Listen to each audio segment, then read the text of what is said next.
James was sitting on his couch, his phone in his hands, mindlessly swiping through old messages, photos, and notes. It had been a lazy Saturday afternoon, the kind where time seemed to stretch, and nothing demanded his immediate attention. He had decided to declutter his phone, delete old apps, get rid of duplicates, clean out storage. It was just an ordinary task, something to pass the time, until it wasn't. He was going through his voicemail when he found it, a single old message from over a year ago, from a number that was once saved under "My Love." The name had long been replaced by just the digits, but James recognized the number immediately. It was from her, Emily. His finger hovered over the delete button, but curiosity got the better of him. He tapped the play icon, and her voice filled the room. Soft, familiar, and full of warmth. He closed his eyes, letting the sound wash over him. It was as if no time had passed at all. She was right there, in the room with him. "Hey, it's me. I know you're busy, but I just wanted to tell you that I love you. I can't wait to see you tonight. I was thinking about that little Italian place we used to go to. Remember how we always ended up getting the same dish? Anyway, I miss you. Call me when you can." The message ended, and James was left staring at his phone, the silence around him suddenly deafening. He remembered that night. He had been stuck at work. The day had been too hectic, and he had forgotten to call her back. By the time he got home, they had argued. The kind of argument that wasn't about anything big but felt monumental at the time. The kind of argument that chipped away at them, slowly but surely. He leaned back against the couch, his heart heavy. He could almost see her standing there, her bright smile, her eyes lighting up whenever she saw him. It had been nearly 2 years since they broke up, but somehow it still felt raw. They had been engaged, ready to start a life together. He had pictured a future where she was his forever, but sometimes love wasn't enough, and people grew apart. They went from planning their wedding to planning how to divide their belongings. He never thought it would end that way. James felt a pull deep within him, a desire to revisit those memories, to see if there was something he had missed, some sign he could have seen that things were starting to fall apart. He stood up, grabbed his coat, and headed out the door. He knew where he had to go. The first stop was the little Italian restaurant. It was still there, tucked in between a bookstore and a bakery, its windows glowing warmly in the dim evening light. James pushed open the door, and the familiar scent of garlic and tomato sauce greeted him.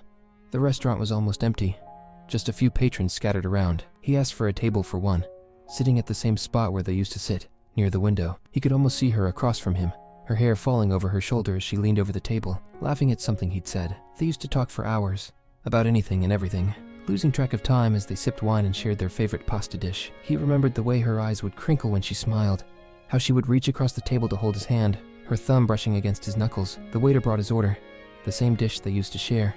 He took a bite, but it didn't taste the same. It was just food now, without her laughter to accompany it. He finished his meal in silence, leaving a generous tip before stepping back out into the cool night air. Next, he walked to the park. It wasn't far, just a few blocks away. The park had been their spot, a place to escape when life felt overwhelming. They used to sit on the bench by the pond, feeding the ducks and watching the sun set over the water. James found the bench, empty and waiting, just like it had always been. He sat down, his hands in his pockets, and stared at the pond.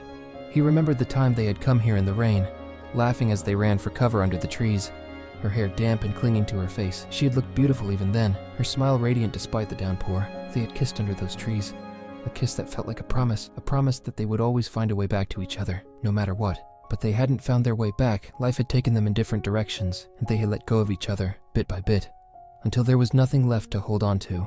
James felt a lump in his throat as he watched a family walk by, the children laughing as they chased each other. He had imagined a life like that with Emily, a house, a family, a future that was now nothing more than a distant dream. His next stop was the beach. It was late, and the sky was a deep shade of indigo, the stars scattered across it like tiny diamonds. The beach was quiet, the waves lapping gently at the shore. He walked along the sand, his shoes in his hand, the cold water brushing against his feet. They had come here often, especially in the summer, spending hours lying on the sand, talking about their dreams and fears, watching the stars. He remembered one night in particular.